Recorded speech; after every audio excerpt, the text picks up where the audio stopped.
सो बस चलो अब ध्यान देते हैं एक बार। तो कल जहां तक मुझे याद आता है कि अपन शायद बात कर रहे थे एड्रीनल ग्लैंड के बारे में ना। चलिए एक बार देख लेते हैं कि अपन ने कल क्या क्या पढ़ा। तो थायराइड ग्लैंड के अंदर लोब कितने हैं बेटा? दो। थायराइड ग्लैंड की लोकेशन के बारे में एनसीईआरटी ने क्या कहा कि located on either side of trachea. बेटा लास्ट बेंच पे इधर सुन। ठीक। अपन ने कहा कि जो थायराइड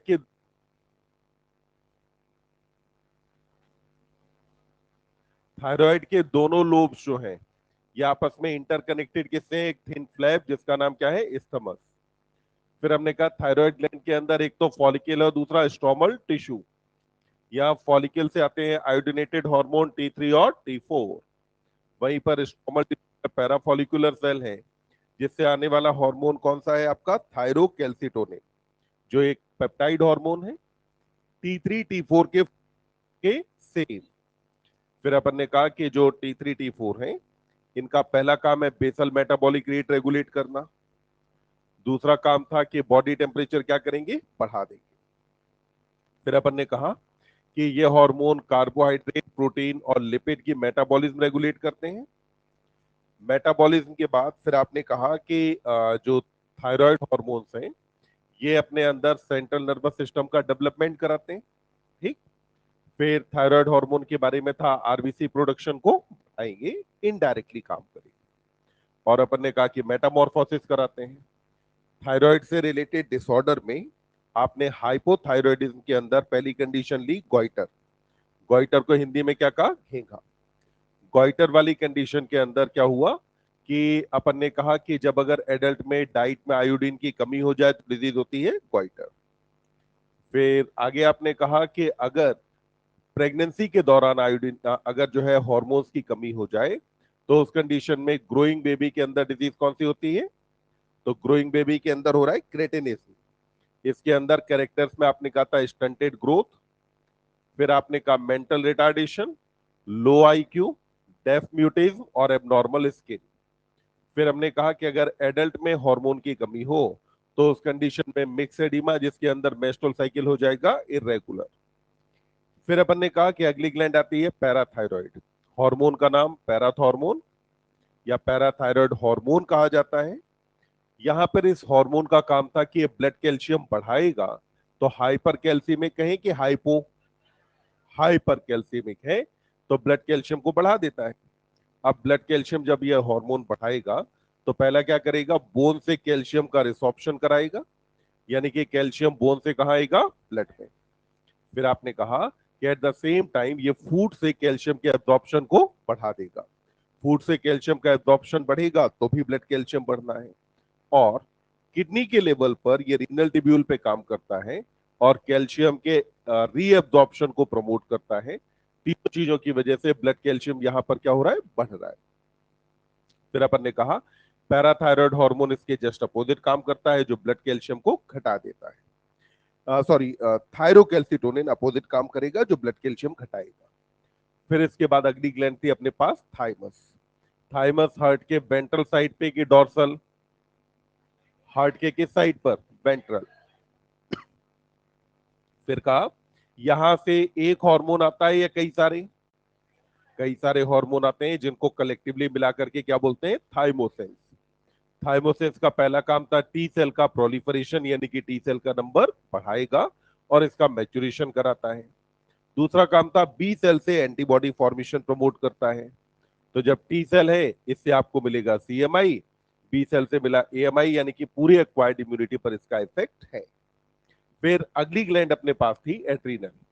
एड्रीनल ग्लैंड के बारे में हमने कहा था कि लोकेटेड कहाँ है? किडनी के पास या किडनी के ऊपर पाई जाती है। इसीलिए ग्लैंड को नाम क्या मिला है? एड्रीनल। ग्लैंड के अंदर टोटल टिश्यू को हमने डिवाइड किया था दो पार्ट में। अंदर की तरफ जो था इसका नाम मेडुला, जबकि बाहर की तरफ कॉर्टेक्स। देखो साइज में ज्यादा बड़ा कौन है? कॉर्टेक्स या मेडुला? तो साइज में बड़ा कौन रहा? कॉर्टेक्स। तो ये जो अंदर वाला पार्ट है इसको अपन ने नाम क्या दिया? Adrenal medulla.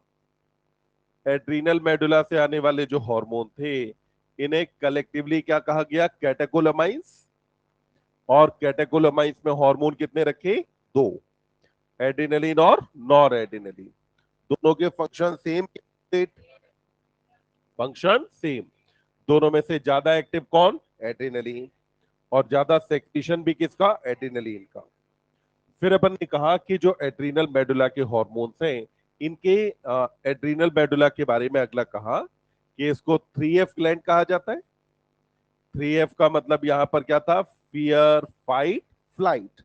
यानी कि इमरजेंसी कंडीशन में ये काम आती है। तो इसके हॉर्मोन्स को हम इमरजेंसी हार्मोन भी कह सकते हैं। अब हार्मोन के इफेक्ट में आपने देखा, एनसीईआरटी ने पहली लाइन के अंदर लिखा कि ये हार्मोन अलर्टनेस को बेटा बढ़ाएंगे या घटाएंगे? अलर्टनेस क्या किया? ज्यादा। अलर्टनेस को बढ़ाने के बाद फिर अपन ने कहा कि ये क्या करेगा कि प्यूपिल को डायलेट कराएगा या कंस्ट्रिक्ट? तो अपन ने कहा कि प्यूपिल को क्या कराता है? डायलेट। तो इसको अपन ने क्या नाम दिया? Pupillary dilation. तो अलर्टनेस बढ़ाई। अलर्टनेस बढ़ाने के अलावा दूसरा काम क्या था? प्यूपिल को डायलेट करा दिया। अलर्टनेस बढ़ाई, प्यूपिल को डायलेट कराया, और इसका अगला काम आता है स्वेटिंग घटाएगा या बढ़ाएगा? तो स्वेटिंग को क्या करता है? इंक्रीज। और स्वेटिंग के अलावा ये हार्मोन बेटा क्या करा देता है? Pillow erection. पिलो इरेक्शन का मतलब क्या था? Goose bumps.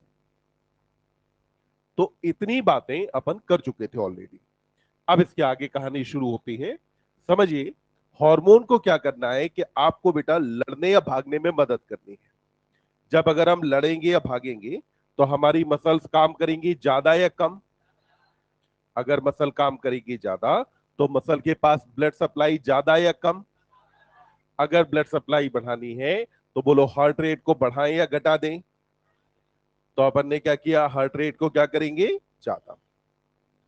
हार्ट रेट के साथ अगर आपको कार्डियक आउटपुट बढ़ाना है तो कार्डियक आउटपुट बढ़ाने के लिए स्ट्रोक वॉल्यूम भी बढ़ाना होगा। और स्ट्रोक वॉल्यूम बढ़ाने को एनसीईआरटी ने कैसे लिखा था? तो कहा था कि फोर्स ऑफ कॉन्ट्रेक्शन बढ़ा देता है। ये क्या बढ़ा देगा बेटा? Force of contraction. आपको याद आता है कि हमने स्ट्रोक वॉल्यूम निकाला था कि and diastolic volume minus and systolic volume होता है स्ट्रोक वॉल्यूम। फिर कहा था फोर्स ऑफ कॉन्ट्रेक्शन बढ़ने का मतलब है कि एंड सिस्टोलिक वॉल्यूम क्या हुआ? कम। जब अगर एंड सिस्टोलिक वॉल्यूम और ज्यादा घटा तो इसके घटने की वजह से स्ट्रोक वॉल्यूम क्या होगा? ज्यादा। अगर स्ट्रोक वॉल्यूम बढ़ गया और हार्ट रेट बढ़ गई तो इसका मतलब है कार्डियक आउटपुट क्या हो गया? ज्यादा। तो अपन ने कहा कि कार्डियक आउटपुट भी क्या हुआ? ज्यादा। साथ में मसल्स अगर काम कर रही हैं तो ऑक्सीजन डिमांड भी बढ़ेगी। अगर ऑक्सीजन डिमांड बढ़ेगी तो ब्रीदिंग रेट कम या ज्यादा? तो ब्रीदिंग रेट को भी क्या करेगा? फास्ट। तो अपन ने कहा कि ब्रीदिंग रेट बढ़ा दी। ये इफेक्ट आपको कहां दिखाई दिया? अपने हार्ट और लंग्स पर इफेक्ट दिखाई दिया। अब देखो, अगर मसल्स को बेटा काम करना है तो काम करने के लिए मसल को ऑक्सीजन के अलावा फूड भी लगेगा, फूड भी चाहिए। अब अगर मसल्स को फूड चाहिए तो उस कंडीशन में क्या इसे ग्लाइकोजेनोलाइसिस करा देना चाहिए? ये क्या कराएगा? ग्लाइकोजेनोलाइसिस करा देगा। ग्लाइकोजेनोलाइसिस का मतलब है कि हमारे लिवर के पास जो ग्लाइकोजन होगा, ये ग्लाइकोजन को तोड़ करके कन्वर्ट किस में करेगा? ग्लूकोज में। तो इसने बच्चे ग्लाइकोजन को कन्वर्ट किसके अंदर किया? ग्लूकोज में। तो ग्लाइकोजन को ग्लूकोज, ग्लाइकोजन क्या है? पॉलीमर। और ग्लूकोज क्या है? मोनोमर। सेल जो यूटिलाइज करती है वो यूटिलाइज करेगी ग्लूकोज को, न कि ग्लाइकोजन। क्या सेल ग्लाइकोजन यूज करती है? नहीं। सेल यूज क्या करती है बेटा? ग्लूकोज। लिवर के पास स्टोर क्या है? ग्लाइकोजन। तो पहले आपको ग्लाइकोजन को तोड़ना पड़ेगा किसमें? ग्लूकोज में। टर्म को आप पढ़ेंगे तो टर्म आपसे कहती है कि यहां आया वर्ड ग्लाइकोजन ओ लाइसिस। ग्लाइकोजन को, लाइसिस मतलब तोड़ना। तो ग्लाइकोजन को तोड़ने को अपन क्या बोलते हैं? ग्लाइकोजेनोलाइसिस कहा जाता है। इसके अलावा और एनर्जी की जरूरत पड़ेगी तो ये क्या करेगा? प्रोटीन और फैट का ब्रेकडाउन करा देगा। तो ये अगला क्या करता है बेटा? प्रोटीन और फैट का ब्रेकडाउन कराएगा। यानी कि इन तीनों चीजों से, कौन कौन सी तीन चीजें? तो पहला, ग्लाइकोजन को तोड़ने से जो ग्लूकोज बना, उससे आपको एनर्जी मिलेगी। प्रोटीन का ब्रेक डाउन करेंगे तो भी आपको एनर्जी मिलेगी। फैट का ब्रेक डाउन किया तो भी आपको एनर्जी मिली। तो इन सारी चीजों से क्या ऑब्टेन करेगा? एनर्जी। इधर इसे क्या मिल गया? ऑक्सीजन। दोनों चीजों को यूटिलाइज करके मसल्स को क्या मिलेगी? पावर। और मसल्स अपना काम ज्यादा बेहतर तरीके से कर पाएंगे। तो यहाँ पे जितने भी ये काम अपन ने कहे हैं, ये सारे काम बेटा सिंपैथेटिक नर्वस सिस्टम के हैं। ये सारे काम है किसके? सिंपैथेटिक नर्वस सिस्टम के काम है। तो जब भी आपसे कहा जाएगा कि सिंपैथेटिक नर्वस सिस्टम क्या करता है, तो वो एग्जैक्टली यही फंक्शन परफॉर्म कर रहा है। अब यहीं पर, ये तो बात हुई मेडुला के बारे में। मेडुला के बाद अब बाहर का पार्ट क्या कहा जाता है बेटा? कॉर्टेक्स। कॉर्टेक्स में देखिए, सबसे बाहर की जो लेयर है, यहां आपको कॉर्टेक्स कुछ लेयर के अंदर डिवाइडेड है, और बाहर वाली लेयर में आपको कुछ डॉटेड सी स्ट्रक्चर दिखाई देती है। कैसी स्ट्रक्चर दिखाई दी बेटा आपको? डॉटेड जैसी स्ट्रक्चर दिखी। तो जो आउटर मोस्ट लेयर है, क्योंकि इसमें डॉटेड स्ट्रक्चर दिखी, तो अगर आप एक्सक्रीशन से कोरिलेट करें, तो आपने जो ग्लोमेरुलस कहा था, ये ग्लोमेरुलस भी तो डॉटेड स्ट्रक्चर थी। तो सबसे बाहर की तरफ वाली लेयर में कैसी स्ट्रक्चर दिखी? डॉटेड। ये डॉटेड स्ट्रक्चर वाली जो लेयर है, इसको आपने नाम दे दिया जोना ग्लोमेरुलोसा। क्या कहा इसे? जोना ग्लोमेरुलोसा कहा। तो सबसे बाहर वाली जो लेयर है, इसको नाम क्या दिया? Zona glomerulosa. तो outermost layer is called as zona glomerulosa. इसके अंदर की जो लेयर है, अब अगली लेयर में आपको यहां पे कुछ थ्रेड लाइक स्ट्रक्चर आपको दिख रही है। तो अब देखिए, अगली लेयर के अंदर आपको क्या दिखाई दिया बेटा? थ्रेड लाइक या बंडल लाइक आपको कुछ स्ट्रक्चर दिखाई देती हैं। तो ये जो थ्रेड लाइक या बंडल लाइक स्ट्रक्चर आपको दिख रही है, तो याद करो, मसल बंडल को आपने क्या नाम दिया था? फेसिकल। तो इस वाली लेयर को नाम देते हैं जोना फेसिकुलेटा। तो देखो, ग्लोमेरुलोसा क्यों कहा? क्योंकि ग्लोमेरुलस के जैसा यहाँ पे डॉटेड सी स्ट्रक्चर दिखी, इसलिए आपने क्या बोल दिया? इसे ग्लोमेरुलोसा कहा। इसके अंदर वाली लेयर को फेसिकुलेटा क्यों कहा? क्योंकि फेसिकल यानी कि यहाँ पे आपको बंडल्स जैसे दिखाई दिए, तो इसलिए अब जो सेकेंड लेयर आती है, इसको आपने नाम दे दिया कि ये हो गया बेटा आपका जोना फेसिकुलेटा। तो ये वाली लेयर कह दी गई जोना फेसिकुलेटा। और जोना फेसिकुलेटा के बाद सबसे अंदर की तरफ जो लेयर है, यहां लेयर में आपको बेटा एक नेटवर्क जैसा दिख रहा है, या एक जाल जैसा आपको दिखाई देता है। तो सबसे अंदर वाली लेयर में आपको क्या दिख रहा है? एक नेटवर्क जैसा दिखा। नेटवर्क को क्या हम रेटिकुलम कहते हैं? जाल को अपन क्या बोलते हैं? रेटिकुलम। तो सबसे अंदर वाली लेयर में आपको जाल जैसा दिखा, और इस लेयर को आपने नाम दे दिया है जोना रेटिकुलरिस। क्या नाम दिया? Zona reticularis. तो अब देखिए, अगला जो क्वेश्चन आपसे बनता है, जिसके अंदर आपसे कहा जा सकता है कि एड्रीनल कॉर्टेक्स में बाहर से अंदर की तरफ, सबसे लास्ट बेंच पे, एड्रीनल कॉर्टेक्स में बाहर से अंदर की तरफ लेयर्स का करेक्ट सीक्वेंस क्या है? तो सबसे बाहर कौन है? Zona glomerulosa. उसके बाद कौन आया? फेसिकुलेटा। सबसे अंदर, सबसे बाहर वाली लेयर का नाम, उसके अंदर, सबसे अंदर, क्या ग्लोमेरुलोसा में आपको डॉटेड अपीयरेंस दिखती है? फेसिकुलेटा में थ्रेड लाइक अपीयरेंस दिखी, और रेटिकुलरिस में नेटवर्क आपको दिखाई दिया। इसीलिए इनको नाम दिया। क्या लेयर्स का बाहर से अंदर की तरफ सीक्वेंस आपको जीएफआर दिखाई देता है? बाहर की तरफ कौन है? ग्लोमेरुलोसा। उसके अंदर फेसिकुलेटा। सबसे अंदर रेटिकुलरिस। तीनों लेयर का सीक्वेंस आपके पास क्या हो गया? जीएफआर। किडनी के कंटेक्स्ट में पढ़ाए, तो आप याद रह जाएगी तीनों लेयर के नाम। देखें, यहां पर ये जो तीनों लेयर हैं, इनसे आने वाले जो हार्मोन हैं, इनके हार्मोन्स को बेटा, पहली बात तो ये तीनों लेयर मिल करके आपका क्या बना देती हैं? Adrenal cortex. तो ये तीनों लेयर को मिला करके कहा जाता है एड्रीनल कॉर्टेक्स। और कॉर्टेक्स से जो हार्मोन आते हैं, इन्हें कहा जाता है कॉर्टिकॉइड। आने वाले हॉर्मोन्स को क्या कहा? कॉर्टिकॉइड्स। अब समझिएगा क्यों कहा गया।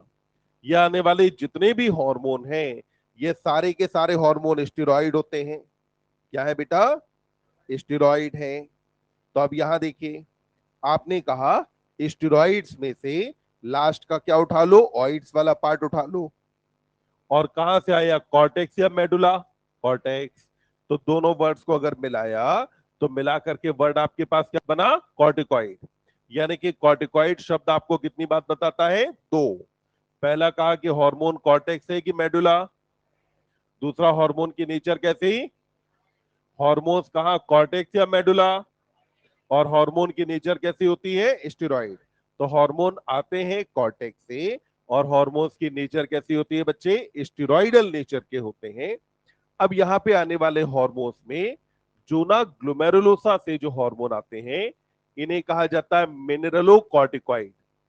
क्या बोलते हैं इनको? मिनरलो कॉर्टिकॉइड।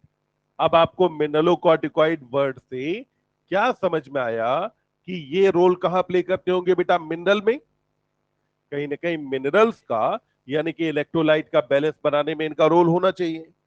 वहीं पर जो फेसिकुलेटा है, इससे आने वाले हॉर्मोन्स को क्या कहा गया? ग्लूकोकॉर्टिकॉइड। तो यहां से आने वाले हॉर्मोन्स को क्या नाम दिया बेटा? ग्लूकोकॉर्टिकॉइड कहा। यानी कि कुछ ना कुछ ग्लूकोज से रिलेटेड है। और रेटिकुलरिस से आने वाले हॉर्मोन्स को आपने नाम दिया गोनेडोकॉर्टिकॉइड। यानी कि ये कहीं ना कहीं गोनेड से रिलेटेड है, या गोनेडल हार्मोन जैसे कुछ है। तो आपने कहा कि जोना ग्लोमेरुलोसा से कौन आया? मिनरलोकॉर्टिकॉइड। वेसिकुलेटा से कौन आया? ग्लूकोकॉर्टिकॉइड। और सबसे अंदर रेटिकुलरिस से कौन आया? गोनेडोकॉर्टिकॉइड। यहां पर मिनरलोकॉर्टिकॉइड में कई सारे हार्मोन हैं, पर सबसे मेन हार्मोन इसके अंदर होता है एल्डोस्टेरॉन। कौन सा हार्मोन रहेगा? तो बोलो, एल्डोस्टेरॉन कॉर्टेक्स से आया कि मेडुला? एल्डोस्टेरॉन कहां से आएगा? कॉर्टेक्स। रास पाथवे में एल्डोस्टेरॉन पढ़ा था। तो अब अगर रास पाथवे में कभी कहा जाए कि एल्डोस्टेरॉन मेडुला से आता है, तो स्टेटमेंट सही कि गलत? मेडुला से कौन कौन आया? एडिनलिन और नॉर एडिनलिन आते हैं। जबकि एल्डोस्टेरॉन कहां से आता है? कॉर्टेक्स। फिर आपने कहा कि ये जो जोना फेसिकुलेटा से आने वाले ग्लूकोकॉर्टिकॉइड हैं, इनमें से मेन हार्मोन होता है कॉर्टिसोल। मेन हार्मोन कौन सा होता है? कॉर्टिसोल। ये सबसे मेन हार्मोन है जो जोना फेसिकुलेटा से आता है। सबसे अंदर जोना रेटिकुलरिस। जोना रेटिकुलरिस से आने वाले हार्मोन कौन से हैं? गोनेडोकॉर्टिकॉइड हैं। और ये जो गोनेडोकॉर्टिकॉइड हैं, ये मेनली एंड्रोजेनिक होते हैं। मेनली क्या आते हैं यहां से? एंड्रोजेनिक स्टेरॉइड आते हैं। एंड्रोजेनिक का मतलब क्या हुआ? कि मेल लाइक या फीमेल? एंड्रोजन किसके हार्मोन है? मेल के। तो इसका मतलब हुआ कि आने वाले हार्मोन कैसे? मेल लाइक हार्मोन होंगे, या मेल हार्मोन्स के सिमिलर हार्मोन यहां से आ रहे होते हैं। तो कितनी लेयर हुई सबसे बाहर? सबसे बाहर की लेयर का नाम? बीच में? सबसे अंदर? ग्लोमेरुलोसा से आने वाला हार्मोन, वेसिकुलेटा के हार्मोन, और रेटिकुलरिस के हार्मोन। मिनरलोकॉर्टिकॉइड में मेन हार्मोन, ग्लूकोकॉर्टिकॉइड में मेन। और ये गोनेडोकॉर्टिकॉइड कैसे होते हैं? एंड्रोजेनिक होते हैं। यानी कि मेल लाइक कैरेक्टर लाएंगे या फीमेल? मेल लाइक कैरेक्टर्स लाते हैं। अब इनमें से आप देखें, सबसे पहले बच्चे अपन बात करते हैं, या एक बार इसमें से जितना लिखना है इसे लिखो, फिर फटाफट इन हॉर्मोन्स के बारे में बात कर लेते हैं, फिर आगे बढ़ेंगे।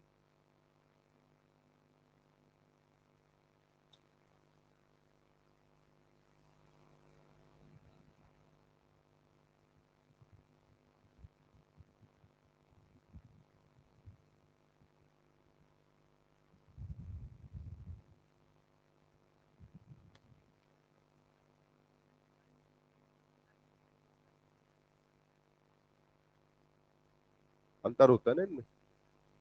ग्लाइकोजेनेसिस मतलब होता है ग्लूकोज से ग्लाइकोजन बनना, और ग्लाइकोनियोजेनेसिस का मतलब होता है लैक्टिक एसिड से ग्लाइकोजन बनना। ग्लाइकोनियोलाइसिस नहीं होता, ग्लाइकोजेनोलाइसिस होता है।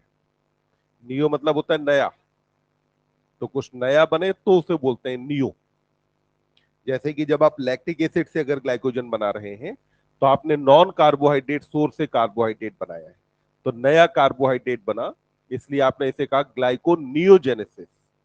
वहीं पर जब आपने ग्लूकोज से ग्लाइकोजन बनाया है तो कुछ नया नहीं बना, पहले भी कार्बोहाइड्रेट था, बाद में भी है, बस पहले मोनोमर था, बाद में पॉलीमर हो गया, तो फिर यहां नियो नहीं लगाते, सिंपली बोलते हैं ग्लाइकोजेनेसिस।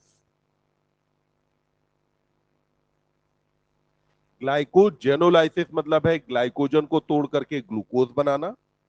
ग्लाइकोलाइसिस कहा जाता है ग्लूकोज को तोड़ करके पायरुविक एसिड बनाना। प्लांट से जो पढ़ा होगा ना।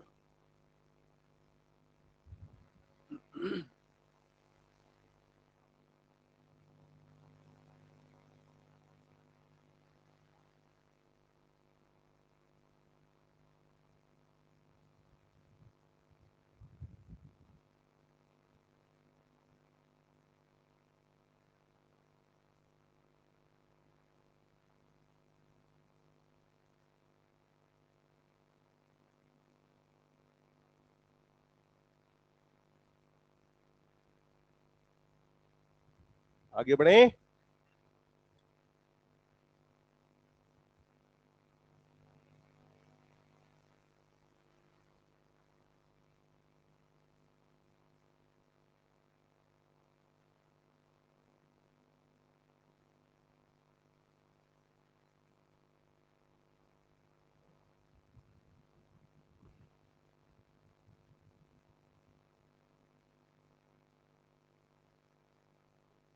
देखिए, अब बेटा अपन बात करते हैं सबसे पहले इसमें से मिनरलो कॉर्टिकॉइड्स के बारे में, कि मिनरलो कॉर्टिकॉइड क्या करते हैं।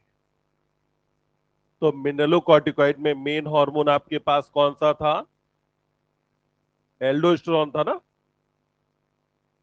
तो यहाँ पे मेन हार्मोन है एल्डोस्टेरोन। एल्डोस्टेरोन कहाँ काम करता है? किडनी में, नेफ्रॉन के कौन से पार्ट पर? डीसीटी। तो नेफ्रॉन का कौन सा पार्ट इससे अफेक्ट होगा? डीसीटी। अगली बात, एल्डोस्टेरोन का सेक्रीशन कौन कराता है? एसीटीएच या एंजियोटेंसिन सेकेंड? एसीटीएच कराएगा या एंजियोटेंसिन सेकेंड? कौन कराएगा? एसीटीएच। कौन कराएगा? बहुत सही। मैंने इससे पहले भी आपको बताया था कि इस पे जो इफेक्ट होता है वो एंजियोटेंसिन सेकेंड का इफेक्ट होता है, यहां एसीटीएच का कोई भी इफेक्ट नहीं होता। तो बोलो, एल्डोस्टेरोन को कौन सेक्रीट कराता है? क्या एल्डोस्टेरोन के सेक्रीशन पर एसीटीएच का कोई इफेक्ट है? एल्डोस्टेरोन सेक्रीट किसने कराया? एंजियोटेंसिन सेकेंड ने। एल्डोस्टेरोन कब सेक्रीट होगा? जब रास पाथवे ऑपरेट होगा, तो काम कहां करेगा? डीसीटी पर।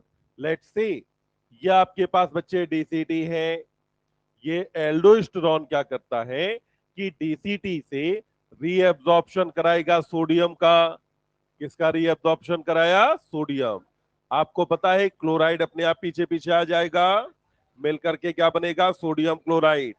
जब ये सोडियम क्लोराइड बनेगा तो बाहर की ऑस्मोलरिटी बढ़ेगी घटी? अगर बाहर की ऑस्मोलरिटी बढ़ी तो पानी बाहर जाएगा कि अंदर? लास्ट बेंच पे बेटा इधर। ठीक। अपन ने कहा कि डीसीटी से सोडियम कहां गया? बाहर। जब बाहर गया तो बाहर की ऑस्मोलरिटी ज्यादा। जब अगर ऑस्मोलरिटी हुई ज्यादा तो इसकी वजह से पानी अपने आप इसके पीछे पीछे जाएगा, तो पानी कहां चला गया? पीछे। अब ध्यान दो, यहां पे चलना है सोडियम पोटेशियम पंप। अगर ये सोडियम पोटेशियम पंप में सोडियम जा रहा है बाहर, तो पोटेशियम को कहां जाना चाहिए? अंदर। यानी कि के प्लस कहां गया? अंदर। न केवल के प्लस जाता है बल्कि साथ में फॉस्फेट भी यहां पर अंदर जाएगा। तो बाहर अपन ने यहां पर के प्लस लिख दिया गलती से, यहां अपने को लिखना था पानी। तो सोडियम बाहर गया और क्या गया? पानी। अंदर कौन गया? के प्लस और फॉस्फेट। तो अंदर कौन जाएगा? के प्लस और फॉस्फेट। यानी कि ये जो एल्डोस्टेरोन है ये क्या करा रहा है? तो आपने कहा कि एल्डोस्टेरोन ने सोडियम और वाटर का, बोलो क्या कराया? रीअब्जॉर्प्शन की ट्यूबुलर सेक्रीशन। क्या कराया? रीअब्जॉर्प्शन।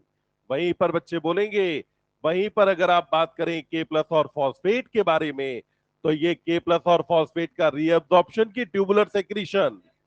तो के प्लस और फॉस्फेट का क्या कराया, ट्यूबुलर सेक्रीशन कराया। तो के प्लस और फॉस्फेट का क्या करा दिया, ट्यूबुलर सेक्रीशन। तो सोडियम और वाटर का रीएब्जॉर्प्शन, वहीं पर के प्लस और फॉस्फेट का क्या कराया, ट्यूबुलर सेक्रीशन।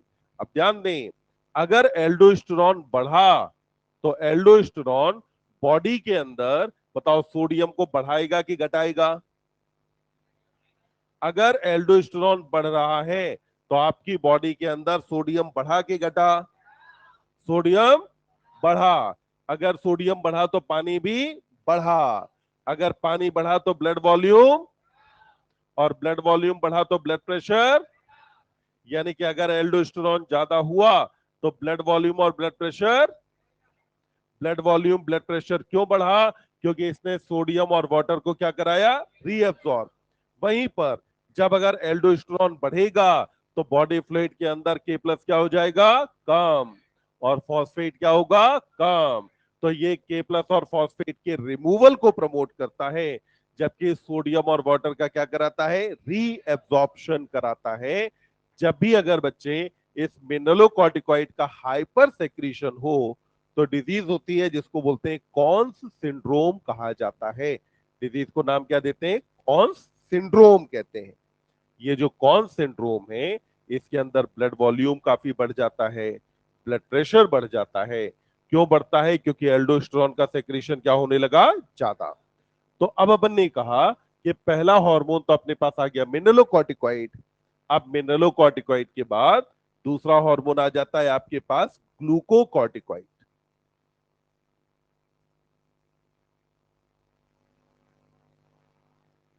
ये जो ग्लूकोकॉर्टिकॉइड्स हैं, इसमें मेन हार्मोन कौन अपने पास, कॉर्टिसोल। मेन हार्मोन कौन है बेटा, कॉर्टिसोल। ये जो कॉर्टिसोल है, इसको कहा जाता है लाइफ सेविंग हार्मोन। क्या बोलते हैं इसे, लाइफ सेविंग हार्मोन कहा जाता है। हालांकि ये नाम एनसीईआरटी नहीं लेती है। तो अपन ने कॉर्टिसोल को क्या कहा, लाइफ सेविंग हार्मोन। अब ये ग्लूकोकॉर्टिकॉइड क्या करते हैं, तो जब भी आपकी बॉडी एक प्रोलॉन्ग्ड स्ट्रेस में हो, तो प्रोलॉन्ग्ड स्ट्रेस के अगेंस्ट आपकी बॉडी को लड़ने के लिए तैयार करना इसका काम है। जैसे कि मान लेते हैं, अगर आपकी नींद ठीक से पूरी नहीं हो रही तो आपकी बॉडी कहीं ना कहीं स्ट्रेस में है, उस केस में ग्लूकोकॉर्टिकॉइड सेक्रेट होना शुरू हो जाएगा। अगर आप बहुत ज्यादा डाइटिंग कर रहे हैं, या अगर आप खाना नहीं खा रहे हैं प्रॉपरली, आपकी बॉडी अगर भूखी रहती है, तो उस केस में भी कौन सेक्रेट होना शुरू हो जाएगा, ग्लूकोकॉर्टिकॉइड। और ग्लूकोकॉर्टिकॉइड का ज्यादा सेक्रेट होना कहीं ना कहीं लॉन्ग रन में आपके लिए हार्मफुल साबित होता है। तो अब ये हार्मोन क्या क्या काम करता है, उसको जरा एक बार समझ लिया जाए। इस हार्मोन का एक प्राइम टारगेट होगा कि इसे ब्लड ग्लूकोज को क्या करना है बेटा, बढ़ा देना है। हार्मोन का काम क्या है, ब्लड ग्लूकोज को क्या करेगा, बढ़ाएगा। तो हार्मोन को क्या बढ़ाना है, ब्लड ग्लूकोज। अब ये ब्लड ग्लूकोज कैसे कैसे बढ़ाया जाएगा, तो पहला तरीका तो ये है कि क्या करो, ग्लाइकोजेनोलाइसिस करा लो। पहला क्या करा दो, ग्लाइकोजेनोलाइसिस करा दें। ग्लाइकोजेनोलाइसिस का मतलब है ग्लाइकोजन का ब्रेकडाउन किसके अंदर करा दें, ग्लूकोज में। जब अगर ग्लाइकोजेनोलाइसिस कराएंगे तो फॉर्मेशन किसका होगा, ग्लूकोज का। और अब ब्लड ग्लूकोज क्या होगा, बढ़ेगा। वहीं पर ग्लाइकोजेनोलाइसिस के अलावा यह हार्मोन कराता है ग्लूकोनियोजेनेसिस। क्या कराएगा बेटा, ग्लूकोनियोजेनेसिस कराएगा। ग्लूकोनियोजेनेसिस का मतलब है कि इसने क्या किया, अमीनो एसिड हो जो किससे बनेगा, प्रोटीन से, प्रोटीन के ब्रेकडाउन से, या फिर आपके पास फैट हो, तो अमीनो एसिड या फैट को ये कन्वर्ट किसके अंदर करा देगा, ग्लूकोज में। तो इसके पास ग्लूकोज बढ़ाने के तरीके कितने हुए, दो। इसने कहा कि बॉडी स्ट्रेस में जा रही है, जब स्ट्रेस में जा रही है तो बॉडी को सब जरूरत है ग्लूकोज की। अब ग्लूकोज प्रोवाइड करने के लिए क्या किया जाए, तो इसने कहा कि सबसे पहला काम क्या करते हैं कि ग्लाइकोजन का ब्रेकडाउन करा लेते हैं, और साथ में बॉडी में जो भी फैट या अमीनो एसिड अवेलेबल है, तो इस फैट या प्रोटीन को भी कन्वर्ट किसके अंदर कर दो, ग्लूकोज में। फाइनली आपका जो ब्लड ग्लूकोज है ये बढ़ जाएगा, और ब्लड ग्लूकोज के बढ़ जाने को ही, ब्लड ग्लूकोज का बढ़ जाना इसका मेन टारगेट है। अब यहां समझो, अगर ये अमीनो एसिड बॉडी की सेल्स को फ्री फॉर्म में मिले तो बॉडी के सेल्स इस अमीनो एसिड को कन्वर्ट करा देंगी प्रोटीन में। तो इसका मतलब हुआ हार्मोन का काम तो और बढ़ गया। हार्मोन क्या चाहता है कि अमीनो एसिड को कन्वर्ट कर ले ग्लूकोज में, बॉडी की सेल्स अमीनो एसिड को कन्वर्ट कर देगी प्रोटीन में। तो अब हार्मोन को क्या करना पड़ेगा, पहले प्रोटीन को तोड़ के ग्लूको बनाओ अमीनो एसिड, फिर अमीनो एसिड से क्या बनाओ, ग्लूकोज। तो बताओ, क्या ये सेल्स को अमीनो एसिड का अपटेक और यूटिलाइजेशन करने देगा? नहीं। इसने कहा कि अभी प्रोटीन सिंथेसिस की आवश्यकता नहीं है। तो ये क्या करता है, cellular uptake and utilisation of amino acid, इसको क्या करता है, घटा देता है। तो अपन ने कहा कि बेटा इसने cellular uptake and utilisation of amino acid को क्या किया, घटा दिया। तो अपन ने कहा cellular uptake and utilisation of amino acid को इसने क्या किया, कम कर दिया। तो इसने क्या किया, cellular uptake and utilisation of amino acid घटाया, ये इसे इनहिबिट कर देता है। तो ये तो इसके सबसे पहले ही काम हुए कि भाई ब्लड ग्लूकोज बढ़ाया कैसे जाए। अब इसके बाद अगली बात आती है कि हार्मोन एंटी इंफ्लामेटरी है। हार्मोन कैसा है बेटा, एंटी इंफ्लामेटरी होता है। तो अपन ने कहा कि हार्मोन होता है एंटी इंफ्लामेटरी। एंटी इंफ्लामेटरी का मतलब हुआ इंफ्लामेशन कराएगा या रोकेगा? एंटी इंफ्लामेटरी मतलब है इंफ्लामेशन को क्या करेगा, रोक देगा। तो इंफ्लामेशन को इनहिबिट करता है, इसलिए आपने कहा कि हार्मोन कैसा है, एंटी इंफ्लामेटरी है। एंटी इंफ्लामेटरी है, तो अब आप बताएं इम्यून रेस्पॉन्स को और ज्यादा पोटेंशिएट करेगा या वीक कर देगा? तो ये इम्यून रेस्पॉन्स को क्या करेगा, वीक। अगर इम्यून रेस्पॉन्स को वीक कर रहा है तो क्या ये इम्यूनो सप्रेसिव की तरह काम आ रहा है? अगर ये इम्यूनो सप्रेसिव की तरह काम आ रहा है तो क्या ऑर्गन ट्रांसप्लांट में काम लिया जा सकता है? तो अपन ने कहा ऑर्गन ट्रांसप्लांट में रिजेक्शन ऑफ ग्राफ्ट को रोकने के लिए हार्मोन का यूज किया जा सकता है। तो अगला हार्मोन का इफेक्ट क्या है, एंटी इंफ्लामेटरी। कई बार हमें स्किन से रिलेटेड कुछ एलर्जीज होती हैं जिनके अंदर इन्फ्लामेशन हो जाता है, स्वेलिंग, रेडनेस आ जाती है। तो डॉक्टर हमें कुछ क्रीम देता है लगाने के लिए। वो जो क्रीम्स होती हैं जनरली उनके अंदर कॉर्टिसोल मौजूद होता है, क्योंकि कॉर्टिसोल कैसा है, एंटी इंफ्लामेटरी है। तो इसे ट्रॉपिकल एप्लीकेशन के लिए यूज किया जाता है। तो अपन ने कहा कि ये क्या है, एंटी इंफ्लामेटरी है और इम्यून रेस्पॉन्स को क्या बनाएगा बेटा, वीक बना देता है। इम्यून रेस्पॉन्स को वीक करेगा। एंटी इंफ्लामेटरी के बाद अगली बात आती है कि इसका इफेक्ट है बेटा, एनसीईआरटी ने कहा किस किस के ऊपर, कहा कि इफेक्ट है यहां पर एक तो कार्डियोवैस्कुलर सिस्टम पर। किस पर इफेक्ट है बेटा, कार्डियोवैस्कुलर सिस्टम पर इसका इफेक्ट है। और कार्डियोवैस्कुलर सिस्टम के अलावा फिर यहां पर आपसे कहा कि इसका इफेक्ट होता है किडनी फंक्शन पर। तो कार्डियोवैस्कुलर सिस्टम के अलावा इफेक्ट कहा, किडनी फंक्शन पर हार्मोन का इफेक्ट है। अब यहां बात आती है कार्डियोवैस्कुलर सिस्टम में क्या करेगा। तो यहां कार्डियोवैस्कुलर सिस्टम पर इसका इफेक्ट होता है कि ये बेटा ब्लड प्रेशर को बढ़ा देता है। ये क्या करेगा, ब्लड प्रेशर बढ़ा देगा। वहीं पर किडनी फंक्शन पर इसका इफेक्ट होता है कि अगर ये ब्लड प्रेशर बढ़ा है तो बच्चे जीएफआर भी क्या होगा, बढ़ेगा। तो इसका इफेक्ट कहाँ है, कार्डियोवैस्कुलर सिस्टम और इसके अलावा कहाँ रहेगा, किडनी फंक्शन। दोनों जगह पर हार्मोन का इफेक्ट होता है। और यहां कार्डियोवैस्कुलर सिस्टम पर जो इफेक्ट है उसकी वजह से हार्मोन ब्लड प्रेशर बढ़ाता है। किडनी फंक्शन पर इफेक्ट इसलिए कहा है क्योंकि हार्मोन ने क्या किया, जीएफआर को बढ़ाया है। यहीं पर अगला इसका इफेक्ट आता है कि ये हार्मोन हमारे अंदर आरबीसी प्रोडक्शन को क्या करेगा, बढ़ा देगा। तो अपन ने कहा कि आरबीसी प्रोडक्शन यानी कि एरिथ्रोपोइसिस को ये हार्मोन क्या करता है बेटा, प्रमोट करता है या आरबीसी प्रोडक्शन को बढ़ा देता है। तो कौन कौन से इफेक्ट रहे, सबसे पहला काम क्या था, ब्लड ग्लूकोज को ज्यादा करना है कि कम? अगर ब्लड ग्लूकोज ज्यादा करना है तो ग्लूकोज को ग्लाइकोजन में कन्वर्ट करें कि ग्लाइकोजन को ग्लूकोज में? ग्लाइकोजन को ग्लूकोज में कन्वर्ट करना क्या कहा जाता है, ये अमीनो एसिड और फैट से क्या बनवाएगा? ग्लूकोज। जब अमीनो एसिड और फैट से बनेगा ग्लूकोज तो प्रोसेस को आप क्या कहेंगे? ग्लूको नियोजेनेसिस कहा जाएगा। फिर आपने कहा क्योंकि अमीनो एसिड से ग्लूकोज बनाना है तो क्या ये सेल्स को अमीनो एसिड यूज करने दे? नहीं। तो cellular uptake and utilisation of amino acid inhibit, इसको इसने क्या किया? कम कर दिया। फिर आपने कहा पर्टिकुलरली जो कॉर्टिसोल है एंटी इंफ्लामेटरी होता है, ऑर्गन ट्रांसप्लांट के रिजेक्शन में यूज किया जा सकता है, तो ये रिजेक्शन ऑफ ग्राफ्ट को क्या करेगा? रोक देगा, इम्यूनो सप्रेसिव है। कार्डियोवैस्कुलर सिस्टम पे इफेक्ट है, जहां ब्लड प्रेशर बढ़ाएगा। किडनी फंक्शन में जीएफआर बढ़ा देगा। और आरबीसी प्रोडक्शन को क्या करता है? बढ़ाता है। अब तक आप सुने, आपने पहला बात की थी थायरोक्सिन जो आरबीसी प्रोडक्शन बढ़ाता है। दूसरा हार्मोन अब आपने कौन सा लिया है? कॉर्टिसोल, जो कि आरबीसी प्रोडक्शन को बढ़ा देता है। तो अब तक कितने हार्मोन पढ़ लिए? दो।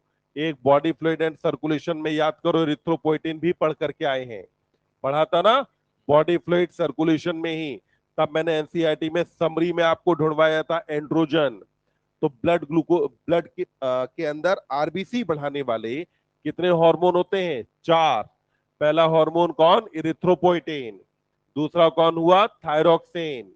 तीसरा हो गया आपके पास कॉर्टिसोल या ग्लूकोकॉर्टिकॉइड। और चौथा कौन है? एंड्रोजन। ये चार हार्मोन हैं जो कि क्या करते हैं? ब्लड के अंदर आरबीसी काउंट को बढ़ा देंगे। तो पहला हार्मोन कौन हुआ? Mineralocorticoid. Second one is glucocorticoid. Glucocorticoid के बाद थर्ड आ जाता है यहां पर, जिसको आप नाम देते हैं बेटा गोनेडोकॉर्टिकॉइड। क्या कहा जाता है? गोनेडोकॉर्टिकॉइड्स कहा जाता है। तो तीसरे नंबर पर जो हार्मोन है इनको नाम मिलता है गोनेडोकॉर्टिकॉइड। याद देखिए, अपन ने कहा था कि मेनली एंड्रोजेनिक है कि एस्ट्रोजेनिक? तो अपन ने कहा कि मेनली कैसे होते हैं? एंड्रोजेनिक है। और ये सेकेंडरी सेक्सुअल कैरेक्टर्स के डेवलपमेंट में रोल प्ले करते हैं। तो ये डेवलप क्या कराएंगे? Male pattern secondary sexual character का डेवलपमेंट कराते हैं। तो किसका डेवलपमेंट कराया बेटा? Male pattern secondary sexual character develop कराएंगे। और male pattern secondary sexual character में आप पढ़ेंगे एनसीईआरटी में। एनसीईआरटी कहती है पहले एक्सियल हेयर। एक्सियल हेयर में आप ध्यान रखें एक्सिला कहा जाता है आर्मपिट्स को। एक्सिला मतलब आर्मपिट्स। तो आर्मपिट के हेयर्स को हम क्या बोलते हैं? एक्सियल या एक्सिलरी हेयर कहते हैं। तो एक्सिलरी हेयर का मतलब क्या हुआ? आर्मपिट के हेयर। एक्सिलरी हेयर के अलावा क्या कहा? Pubic hair. प्यूबिक हेयर आपको रिलेट करें, इलियम इस्चियम प्यूबिस बोन थी, है ना? तो आपने कहा कि जो प्यूबिक बोन है वो प्यूबिक बोन कहां पाई जा रही थी? तो लगभग वेस्ट वाले रीजन में। यानी कि एक्सटर्नल जेनिटेलिया के आसपास के जो हेयर्स हैं इनको अपन क्या बोलते हैं? Pubic hair. तो इसने क्या किया? एक्सिलरी हेयर, फेशियल हेयर और प्यूबिक हेयर के डेवलपमेंट को प्रमोट किया। तो क्या करेगा? सेकेंडरी सेक्सुअल कैरेक्टर डेवलप कराता है मेल पैटर्न, जिसके अंदर फेशियल हेयर, एक्सिलरी हेयर और प्यूबिक हेयर का डेवलपमेंट आता है। एक बार देखो जरा, इतनी बात अपने को समझ में आई, एनसीईआरटी पढ़ेंगे। अभी एडिसन्स डिजीज हमने छोड़ रखी है, बात करेंगे उसके अलावा बाकी के एनसीईआरटी एक बार पढ़ें। फैट के ब्रेकडाउन को कहते हैं लिपोलाइसिस। तो फैट क्या होगा? फैट को तोड़ना पड़ेगा तब उससे बनेगा फैटी एसिड। तो अपन क्या कर रहे हैं? लिपोलाइसिस कर रहे हैं, लिपिड को तोड़ रहे हैं। प्रोटियोलाइसिस।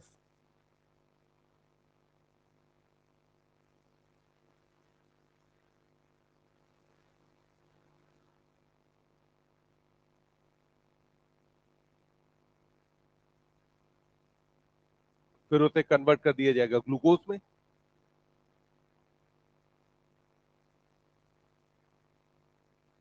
हाँ, जब भी अपन बात करते हैं एलर्जिक डिजीज के केस में, तो एलर्जिक डिजीज के केस में अपन क्या करते हैं? इम्यूनो सप्रेसिव यूज करते हैं जो कि इम्यून सिस्टम को वीक कर दें। क्योंकि एलर्जिक डिजीज क्यों हो रही है? हाइपर सेंसिटिविटी की वजह से, यानी कि इम्यून सिस्टम के ज्यादा काम करने से। इम्यून सिस्टम काम करे कम, तो इम्यून अगर कम काम कराना है तो उसका तरीका क्या है? आप इम्यूनो सप्रेसिव यूज करो।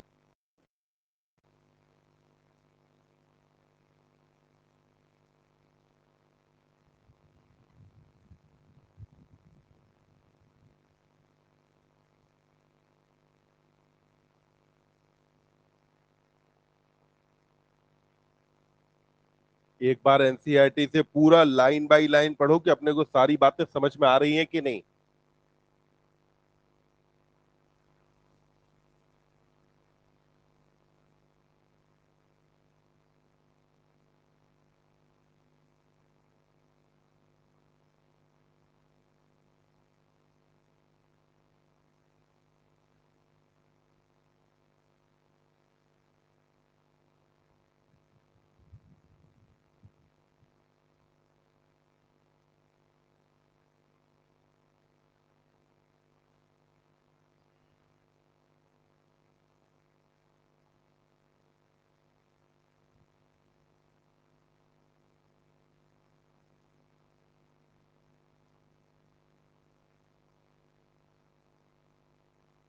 हाँ, उसको एल्बिनिज्म कहते हैं।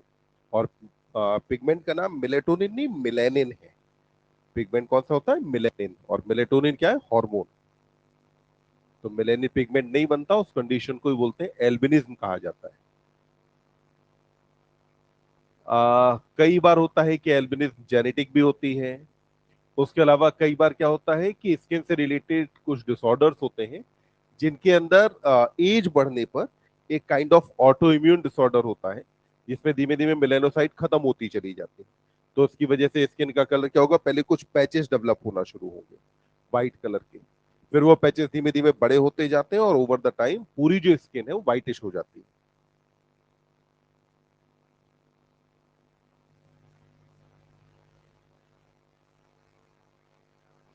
ब्लड ग्लूकोज इसलिए बढ़ा रहा था क्योंकि आपको स्ट्रेस कंडीशन के लिए तैयार कर रहा है।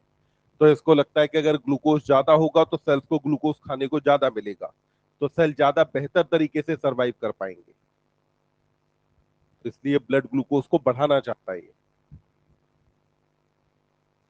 आरबीसी बढ़ाने के लिए बेसिकली आप समझो कि ये आपको स्ट्रेस कंडीशन के लिए तैयार कर रहा है। तो स्ट्रेस कंडीशन में ये भी हो सकता है कि आपकी बॉडी को क्या हो कि ऑक्सीजन कम अवेलेबल हो। अब उस कंडीशन में अगर आरबीसी काउंट ज्यादा है, तो आरबीसी काउंट ज्यादा होने पर कम ऑक्सीजन अवेलेबल होने पर भी आपकी बॉडी सरवाइव कर पाएगी।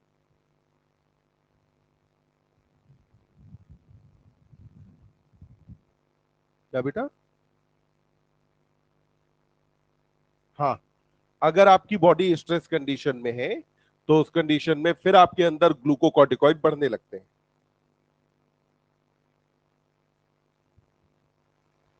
ब्लड प्रेशर बढ़ाने के लिए ये क्या करता है? वैसो कंस्ट्रिक्शन करा देता है। वैसो कंस्ट्रिक्शन यानी कि ब्लड वेसल को कंस्ट्रिक्ट कराया, तो अब इसकी वजह से ब्लड प्रेशर राइज कर जाएगा। हाँ, अगर बीपी बढ़ा तो मतलब जीएफआर भी बढ़ेगा। लोकोमोशन नहीं। चलिए अब जरा एक बार वापस से अपन देंगे ध्यान। देखो, एनसीईआरटी ने जहां एड्रीनल ग्लैंड शुरू किया है वहां एक डिजीज दी है, एडिसन्स डिजीज। कौन सी डिजीज दी है बेटा? एडिसन्स डिजीज के बारे में बात की है। तो ये जो एडिसन्स डिजीज है, इसके बारे में एक बात देख लेते हैं कि डिजीज होती क्या है। सबसे पहले आप ध्यान से सुनेंगे, एडिसन डिजीज सबसे पहली एंडोक्राइन डिजीज थी जिसके बारे में अपने को पता चला। एडिसन डिजीज के बारे में डिस्क्राइब करने वाले जो साइंटिस्ट थे उनका नाम था थॉमस एडिसन। और ये जो थॉमस एडिसन है, बल्ब वाले थॉमस एडिसन से अलग थे। ठीक, ये जो थॉमस एडिसन साहब है जिन्होंने एडिसन डिजीज के बारे में बताया, इनको हम बोलते हैं फादर ऑफ एंडोक्राइनोलॉजी। तो पूरी एंडोक्राइनोलॉजी में सबसे इंपॉर्टेंट काम या सबसे डिटेल्ड वर्क अगर सबसे पहले किसी ने किया तो वो थे थॉमस एडिसन। उन्होंने डिजीज को डिस्क्राइब किया, इसीलिए उनके नाम पे क्या बोलते हैं? एडिसन डिजीज कहते हैं। क्या होता है? कुछ डिजीज जैसे कि ट्यूबरकुलोसिस यानी कि टीबी, या फिर अगर मान लेते हैं कि एड्रीनल ग्लैंड को कोई इंजरी हो, तो ट्यूबरकुलोसिस या टीबी का जो बैक्टीरिया है, यह बैक्टीरिया एड्रीनल ग्लैंड को डैमेज करता है। अगर एड्रीनल ग्लैंड यानी कि एड्रीनल कॉर्टेक्स डैमेज हुआ, तो कॉर्टेक्स के डैमेज होने पे हार्मोनल सेक्रेशन क्या हो जाएगा? कम।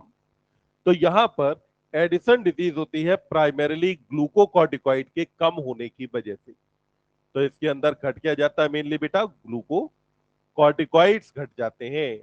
और न केवल ग्लूकोकॉर्टिकॉइड घटते हैं, बल्कि साथ ही मिनरलोकॉर्टिकॉइड का लेवल भी कम हो जाता है। तो कितनी चीजें कम हो रही हैं? दो। ग्लूकोकॉर्टिकॉइड और मिनरलोकॉर्टिकॉइड। पर एनसीईआरटी यहां किसका नाम ले रही है? तो एनसीईआरटी यहां नाम लेती है ग्लूकोकॉर्टिकॉइड का, कि यहां ग्लूकोकॉर्टिकॉइड और मिनरलोकॉर्टिकॉइड इन दोनों का सेक्रीशन क्या होने वाला है बेटा? कम। अब समझना, अगर ग्लूकोकॉर्टिकॉइड कम हुआ तो ब्लड ग्लूकोज बढ़ेगा या घटेगा? ब्लड ग्लूकोज घटेगा। मिनरलोकॉर्टिकॉइड कम हुआ तो ब्लड प्रेशर घटेगा। अब अगर ब्लड में ग्लूकोज कम हो गया और ब्लड प्रेशर कम हो गया तो आपकी बॉडी की सेल्स ज्यादा एक्टिव और एनर्जेटिक फील करेंगी या कमजोर? तो अब उस कंडीशन में जब भी ये सिचुएशन आएगी तो अचानक से आएगी या धीमे धीमे? ये कंडीशन आएगी अचानक से। पढ़ो, एक्यूट लिखा है कि नहीं? यहां पे क्या लिखा है? एक्यूट। यानी कि जब भी अगर ऐसे हुआ तो ये कंडीशन अपीयर क्या होगी बेटा? सडनली अपीयर होगी। क्योंकि कंडीशन सडनली अपीयर होती है तो इसीलिए आपने क्या कहा कि कंडीशन कैसी है? एक्यूट। तो अपन ने कहा कि यहां पर क्या हो जाएगा? एक्यूट वीकनेस और फैटिग। तो एक्यूट क्या हुआ? वीकनेस है। और एक्यूट क्या है? फैटिग। ये जो एक्यूट वीकनेस और फैटिग है ये क्यों हुआ? क्योंकि आपने कहा कि एक तो ब्लड ग्लूकोज घटा, और ब्लड ग्लूकोज कम होने के अलावा आपने कहा ब्लड प्रेशर भी क्या हो गया? कम। तो ब्लड ग्लूकोज और ब्लड प्रेशर कम होने की वजह से पेशेंट को क्या फील हुआ बेटा? Acute weakness. तो एक्यूट वीकनेस कब फील हुई? जब अगर ब्लड ग्लूकोज और ब्लड प्रेशर क्या हुआ? कम। तो इस कंडीशन को ही आपने क्या नाम दिया है? Edison's disease. कंडीशन को क्या कहा गया? एडिसन्स डिजीज आपने नाम दिया। तो ये वाली सिचुएशन को नाम दिया गया एडिसन्स डिजीज। अब एडिसन डिजीज अपने आप में इतनी खतरनाक होती है कि अगर जब भी ये कंडीशन हो और अगर हार्मोन रिप्लेसमेंट नहीं किया गया, यानी कि बाहर से हार्मोन एडमिनिस्टर नहीं किए गए, तो हार्डली 3 से 4 दिन के अंदर पेशेंट की डेथ हो जाती है। तो इसमें इतनी ज्यादा वीकनेस फील होती है कि उसकी वजह से अब पेशेंट कुछ भी काम नहीं कर पाएगा। बॉडी में ब्लड प्रेशर कम हो रहा है, ब्लड प्रेशर कम होने की वजह से वाइटल ऑर्गन्स को ब्लड नहीं मिल पाएगा, और वाइटल ऑर्गन्स को ब्लड न मिल पाने की वजह से पेशेंट की डेथ हो जाएगी। तो अपन ने यहाँ पे कहा कि जो एडिसन्स डिजीज है वो अपने आप में कब होती है? जब अगर हार्मोन का सेक्रीशन ज्यादा हो रहा हो या कम। मतलब एडिसन डिजीज एड्रीनल कॉर्टेक्स से रिलेटेड या मेडुला? कॉर्टेक्स से हार्मोन का सेक्रीशन हाइपो की हाइपर? हाइपो। यानी कि हार्मोन का सेक्रीशन अगर कम हुआ तो कंडीशन को अपन क्या बोलते हैं? Edison's disease. अब इसके बाद अगली ग्लैंड का नाम आता है पेनक्रियाज। अब देखिए, पेनक्रियाज के बारे में अपन ने कहा, बोलो, पेनक्रियाज अपने आप में बेटा हेट्रोक्राइन या मिक्सोक्राइन ग्लैंड है?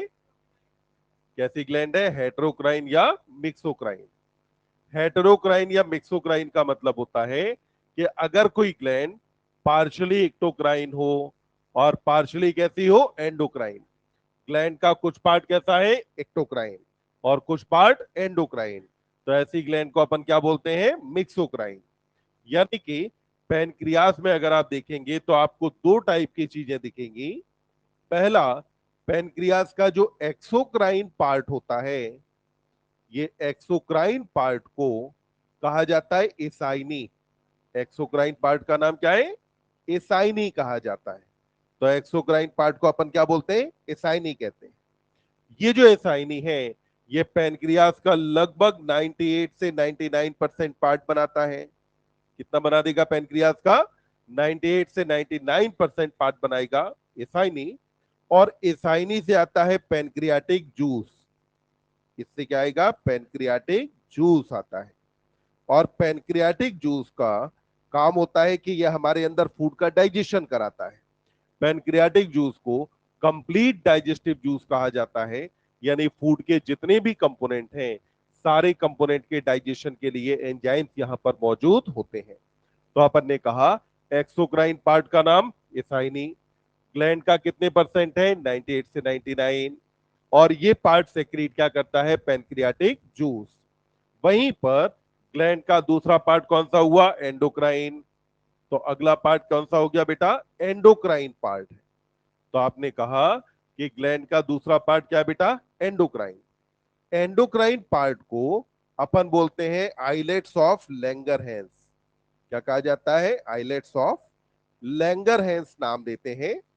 ये जो लैंगरहैंस है साइंटिस्ट का नाम है जिन्होंने डिस्कवर किया था। और ये यहां पे लगभग होते हैं 1 to 2%। तो ग्लैंड के टोटल मास का कितना? 1 to 2%। और इसका जो नंबर है ये भी आपके अब 1 to 2 मिलियन होता है। यानी कि यहां एनसीईआरटी ने आप पे थोड़ी दया दिखाते हुए याद करने के लिए चीजें थोड़ी सी कम कर दी है कि परसेंटेज जितना है उतना ही नंबर है। जितना परसेंटेज है 1 to 2 उतना ही इसका नंबर है। बस नंबर किसके अंदर है? मिलियन में। अब समझिए, मान लेते हैं ये पूरा अगर बेटा पैनक्रियास है तो यहां पे क्या होता है कि कुछ सेल्स का ग्रुप यहां मौजूद है, कुछ सेल्स का क्लस्टर यहां है। ठीक, यहां पे था, यहां है। कुछ और सेल का ग्रुप यहां है, कुछ सेल का ग्रुप यहां है। तो ये पूरा आपको क्या दिखाई देगा? जैसे एक बड़ा सा ओशियन है और उस पूरे ओशियन के अंदर कई सारे कुछ कुछ आइलैंड मौजूद हैं। यहाँ पे है, यहाँ है, ऐसे करके पाए जा रहे हैं। तो इसीलिए इसे क्या कहा जाता है? आइलेट्स ऑफ लैंगरहैंस नाम दे देते हैं। ये जो आइलेट ऑफ लैंगरहैंस है इसके अंदर अलग अलग टाइप की सेल्स पाई जाती हैं। एनसीईआरटी जिनकी बात करती है उसमें से पहली आती है एल्फा सेल। कौन सी सेल आई? एल्फा। ये जो एल्फा सेल है इससे आने वाला हार्मोन कौन? ग्लूकागॉन। तो आने वाले हार्मोन का नाम क्या है? ग्लूकागॉन। वहीं पर दूसरी सेल आती है जिसका नाम है बीटा सेल। बीटा सेल ध्यान रखेंगे, it is maximum in number. सबसे ज्यादा कौन सी होती है? Beta cell. यानी कि अल्फा ज्यादा या बीटा, तो हमेशा हम कहेंगे बीटा का नंबर ज्यादा। ये जो बीटा सेल है इससे आने वाला हार्मोन है इंसुलिन। कौन सा हार्मोन आएगा बेटा? इंसुलिन। बीटा के बाद अब अगली दो सेल के नाम एनसीईआरटी नहीं देती है।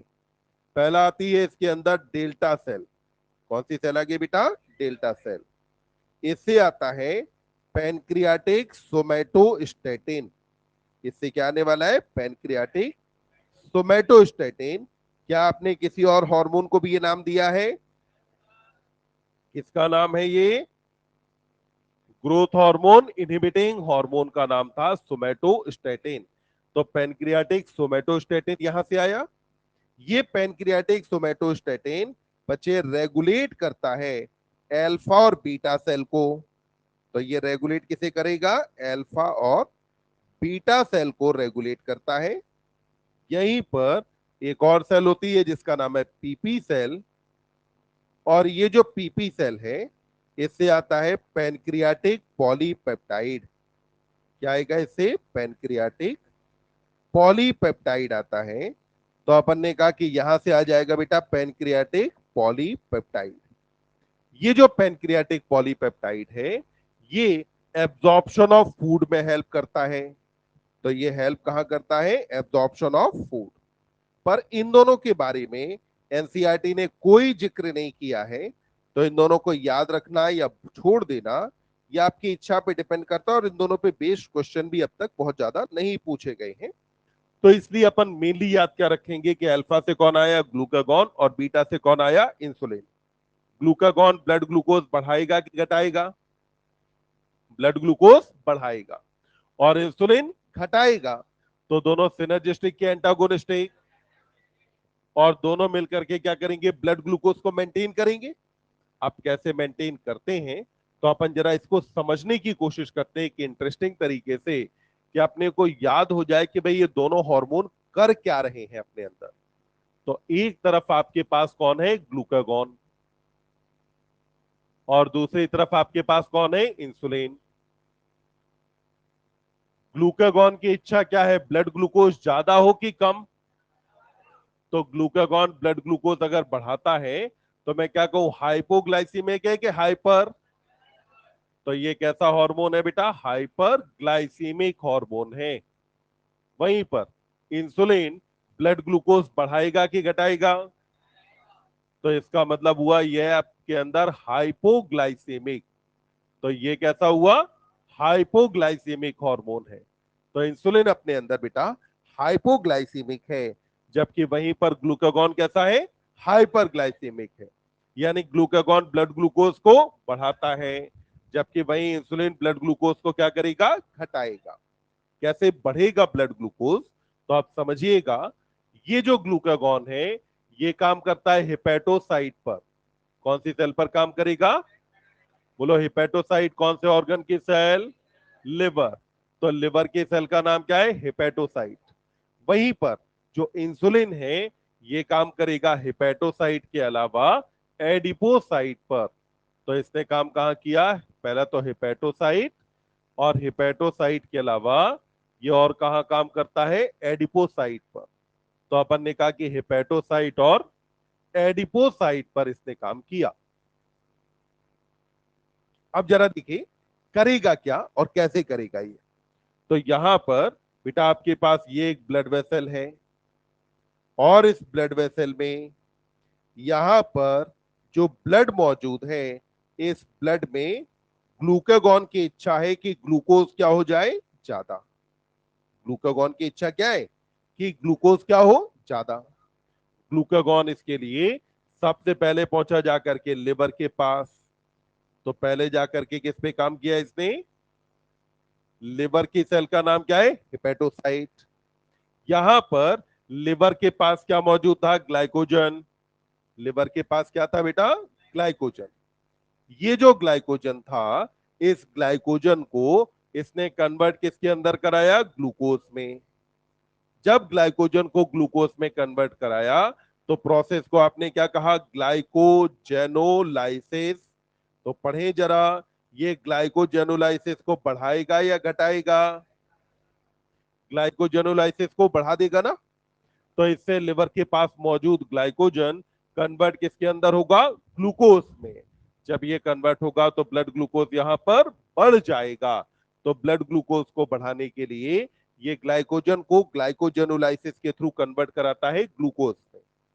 अब इसके बाद ये जाकर के पहुंचा हिपैटोसाइट के, ये जाकर के यहां पे देखो, ये अपन ने कहा कि ये हमारे पास मान लो एडिपोसाइट है या बॉडी की बाकी जो सेल्स हैं, इन सेल्स के पास यहां पर मौजूद था फैट।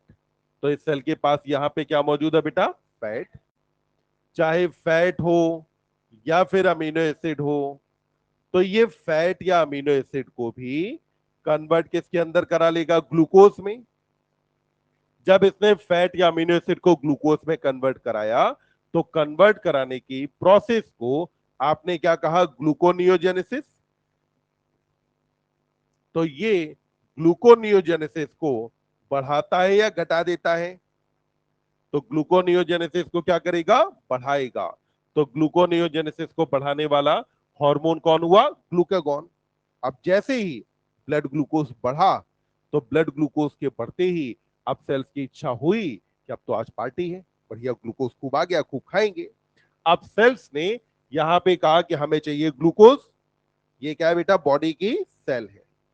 तो अपन ने कहा कि ये सेल है, तो इस सेल को यहां पे क्या ये ग्लूकोज अपटेक करने देगा, क्योंकि अगर ऐसा करने दिया तो इस यहां पे ब्लड ग्लूकोज क्या होगा, घटेगा।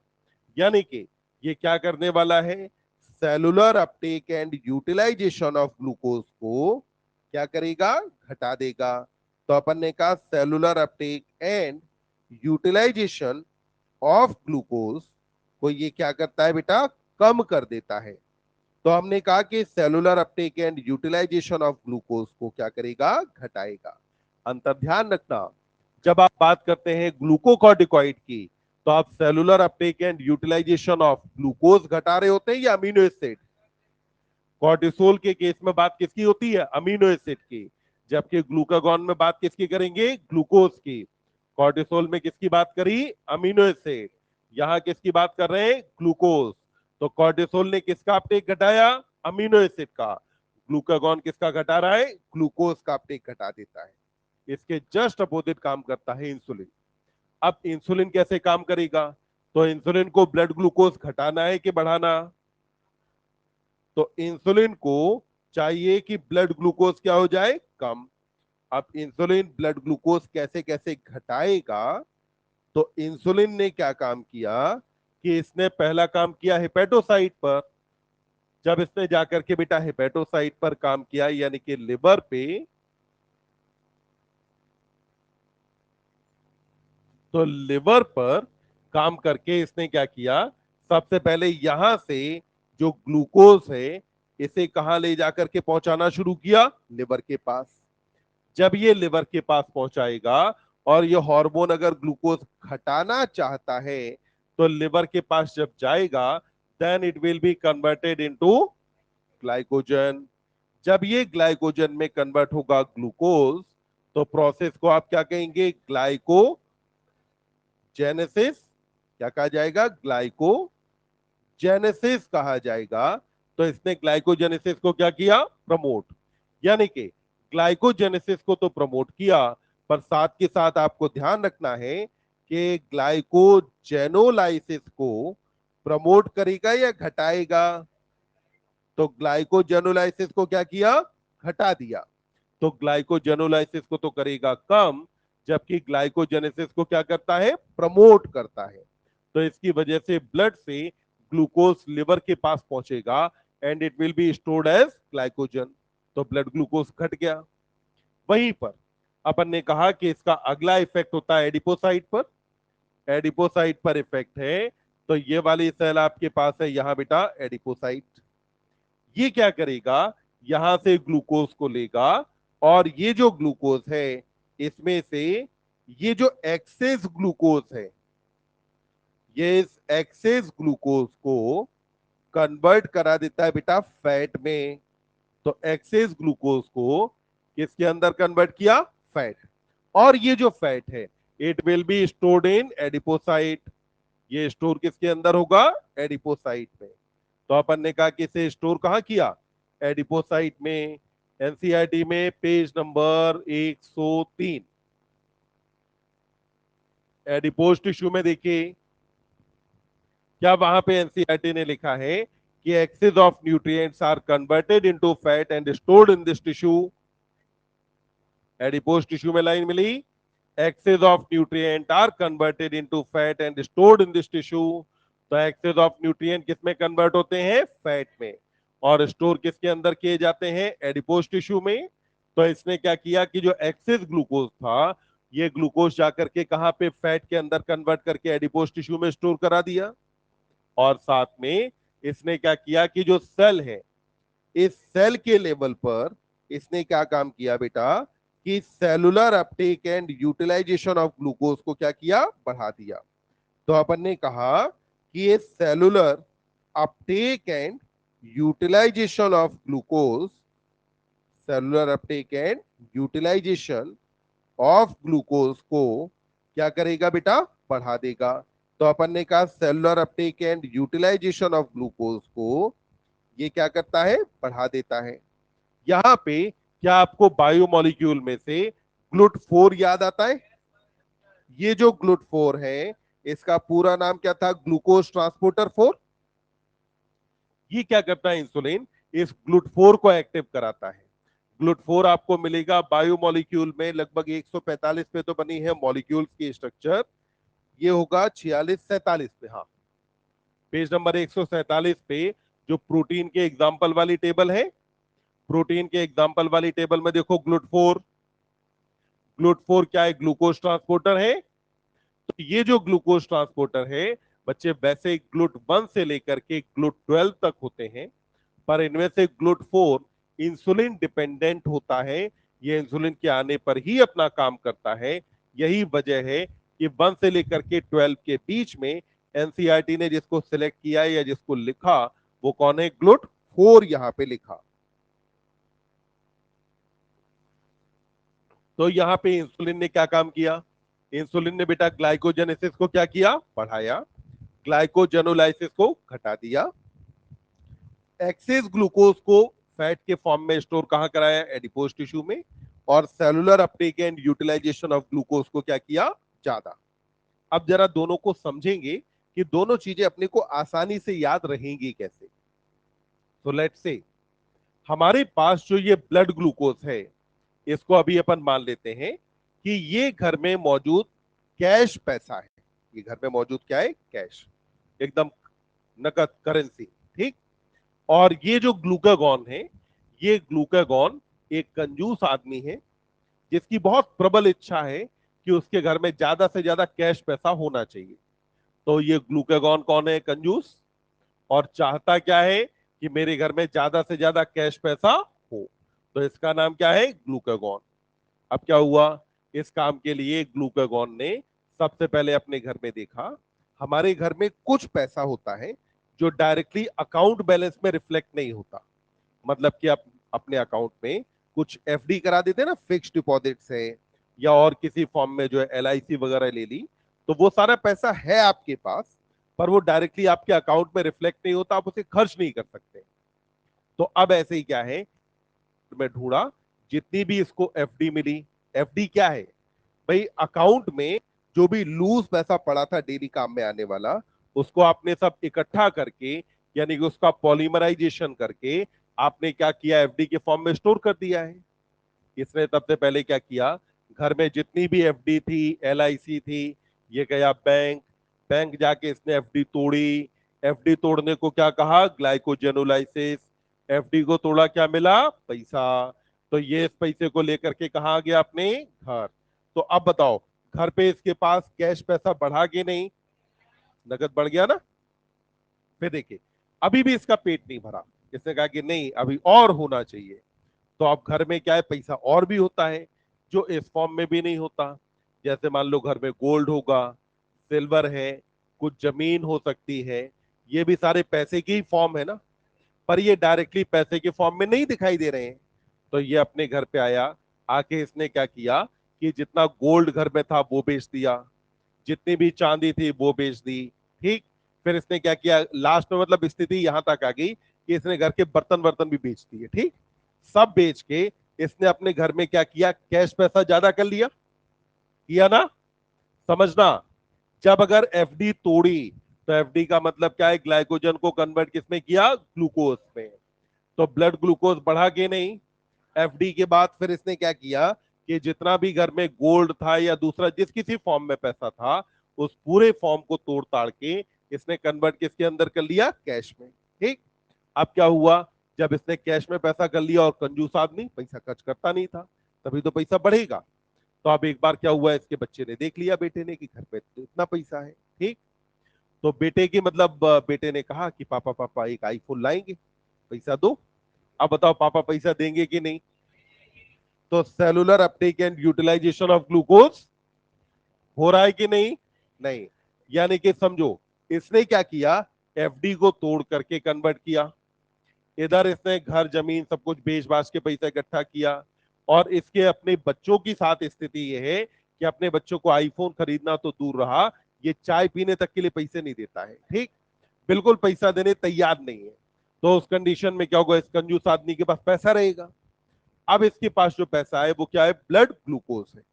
अब ये इसके पास जो पैसा ज्यादा है, तो धीमे धीमे क्या होता है? समय के साथ सत्ता बदलती है।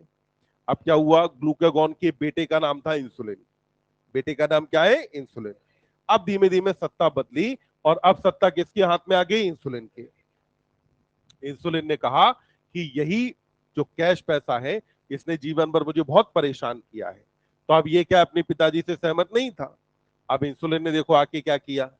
जब सत्ता इंसुलिन के हाथ में आई, तो इसने पहला क्या काम किया? देखो, एफडी तोड़ना बंद, रादर घर में जो पैसा था वो पैसा ये बैंक में लेकर के गया, और बैंक में जाके इसने क्या करा दी? एफडी। तो मतलब ग्लूकागॉन एफडी तोड़ता है और इंसुलिन एफडी कराता है। ग्लूकागॉन घर में पैसा लाता है, इंसुलिन घर से बैंक में पैसा ले जाता है, जिससे घर में पैसा क्या हो जाए? कम। अब क्या किया? पिताजी ने जितने भी बर्तन, जमीन, सोना जो कुछ बेचा था, वो बेटे ने क्या किया? फिर वापस से खरीदा। जब अगर वापस से खरीदा, तो इसका मतलब क्या हुआ? फैट स्टोरेज होगा। ये सारी चीजें आएंगी पैसे से ही। तो इसने पैसा यहाँ पे इन्वेस्ट किया, तो यहाँ पे अगर किया तो ब्लड ग्लूकोज क्या हुआ? घटा। अब बेचारा इंसुलिन जीवन भर, चाय के लिए स्थिति ये थी कि इसके पिताजी के पास पैसा तो था खूब, पर बेचारे को चाय भी अपने दोस्तों से उधार मांग के पीनी पड़ती थी। तो इंसुलिन ने डिसाइड किया कि अब मेरे बच्चे ऐसे नहीं जिएंगे। ठीक। अब इंसुलिन ने क्या किया?